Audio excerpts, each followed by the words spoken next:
بسم اللہ الرحمن الرحیم نحمدہ ونصلی علی رسولہ الکریم اما بعد السلام علیکم۔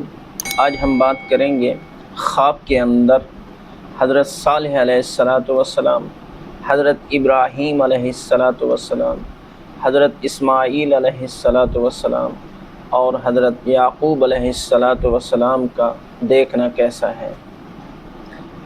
اگر کوئی شخص حضرت صالح علیہ السلام کو خواب میں دیکھے تو یہ خواب صاحب خواب کے لیے دلیل ہے کہ جگہ بہ جگہ تعویل کرے گا اور اس پر خیر کا دروازہ کھول دیا جائے گا۔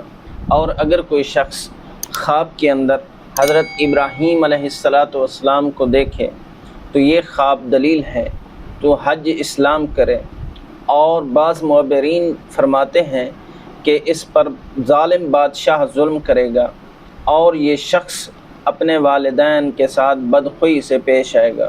اور اگر خواب کے اندر حضرت اسماعیل علیہ السلام کو کوئی شخص دیکھے تو یہ خواب صاحب خواب کے لیے دلیل ہے کہ بشارت اور فتح اور غنیمت پائے گا، جیسے کہ فرمان حق تعالی ہے اعوذ باللہ من الشیطان الرجیم بسم اللہ الرحمن الرحیم وبشرناہ باسحاق نبیا من الصالحین۔ اگر کوئی شخص خواب کے اندر حضرت یعقوب علیہ السلام کو دیکھے تو یہ خواب صاحب خواب کے لیے دلیل ہے کہ فرزندوں کا غم اور اندوہ کھائے گا، آخر کار غم خوشی سے بدل جائے گا۔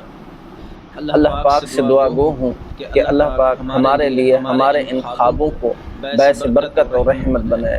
السلام علیکم ورحمۃ اللہ وبرکاتہ۔